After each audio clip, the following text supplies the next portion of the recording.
Hey guys, welcome to YouTube channel where hedging peso matters. So for today's topic, it's gonna be about diversification. Now, if you haven't watched my video yet entitled "What is the best stock to buy in the Philippine stock market?" I urge you to watch this video first before you proceed with today's lesson. Because in this video, I have mentioned the principle of do not put your eggs in one basket. Now, ang una nating tanong, ano ba po ang diversification? So, diversification is a risk management technique that mixes a variety of investments within a portfolio. The rationale behind this technique contends that a portfolio constructed of different kinds of investments will yield higher returns and pose a lower risk than any individual investment found within a portfolio. So, syempre, lahat talaga ng investors, ang gusto natin, we have higher returns with a lower risk in exchange. Now, ano bang purpose nitong diversification?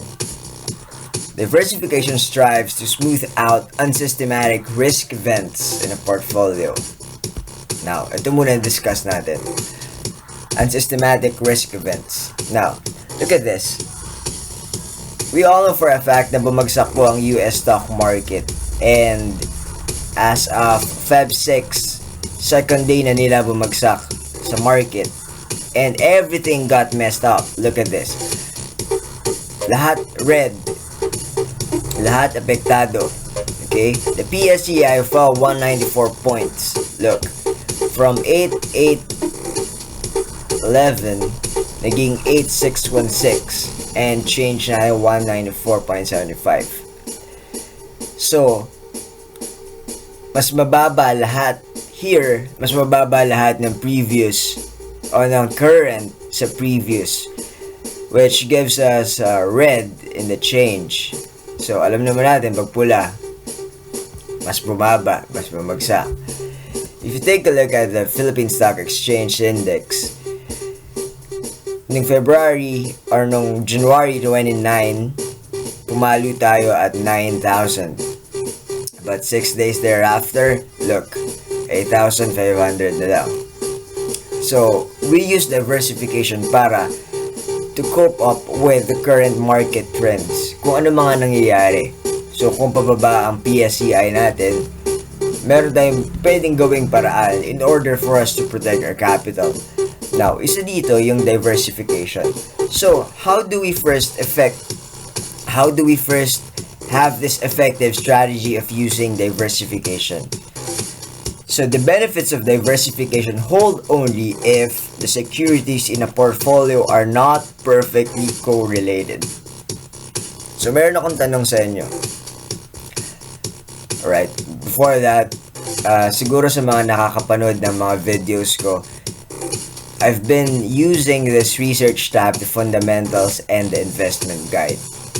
Kasi essential to na dapat alam natin as investors or traders. We know this because this serves as our roadmap to whatever we would want to achieve. Alright, dito po tayo. Meron akong tanong. If for instance we've planned on investing in BPI and PNB as well as Metrobank, am I making such a diversification in this scenario? The answer is no. There's no diversification in this case. Bakit? Because they fall under the same category. They fall under the same class. So pag bumagsak ang bankings natin in the Philippines, yung BDO, yung BPI, yung Metrobank, yung PNB, lahat ng banks most likely would be, well, generally would be affected. So, ang gagawin natin for us to diversify is hindi tayo mamimili ng companies or corporations within the same class. If you'll notice, we have several classes here. We have the banks and financials, commercial and industrial, the conglomerates, the consumer, the gaming, mining, power, property, and telecoms. Ito po yung mga different classes, several classes that we can find in the stock market. Now, for us to diversify, right? We have to choose one for each if you want to play safe, right? But of course, there are things that we have to take into consideration kung mag-invest ba tayo. Like, in gaming, are we supposed to invest in gaming? Diba? That's one question. Also, is it ideal that we go invest in mining, right? Alam naman natin yung mga maraming minahan na pinasara ni President Digong. Now, dito papasok yung macro and microeconomics. So dito natin ko-consider, alright? Dito natin ko-consider tong macro and microeconomics. Wherein, pag macroeconomics ang pinag-usapan natin, we have to know kung ano bang focus ni President Digong, kung anong focus ng administration, ng current administration. So, before, like I guess 3 days ago or maybe a week ago, nabanggit ni President Digong masyadong mabagal daw ang net natin here in the Philippines. So magpapasok daw siya ng third telco. Now, pinag-uusapan pa kung sino ba tong third telco company na to. So isa yan sa mga agenda ng administration natin, magkaroon ng third telco company. Alright? So, yan ang maging dapat nating alert factor for us to consider kung saan po tayo mag-i-invest. Now, yung isa pa sa macroeconomics will be the consumption. Most of us, if we invest in Globe, marami kasi yan, they patronize Globe. Marami din, they use Power, Meralco, alright? Mining, diba, sabi na nga natin, nagkaroon ng pagsasara ng mga minahan nung by the Digong administration or the Duterte administration, nagkaroon ng pagsasara ng mining. So, medyo we put this out of the equation. Gaming, not all of the Filipinos are into casinos or whatsoever. So, we put this out of the equation. Consumer, most of us, kahit wala tayong masyadong budget, dinadala natin yung mga bata sa Jollibee, diba? Because they introduce this advertisements, mga Chicken Joy, whatsoever, na nagiging patok sa mga bata. So, ito ang isa sa dapat natin consider sa macroeconomics. Alright? There. Now, sa microeconomics naman, ito yung mga current trends.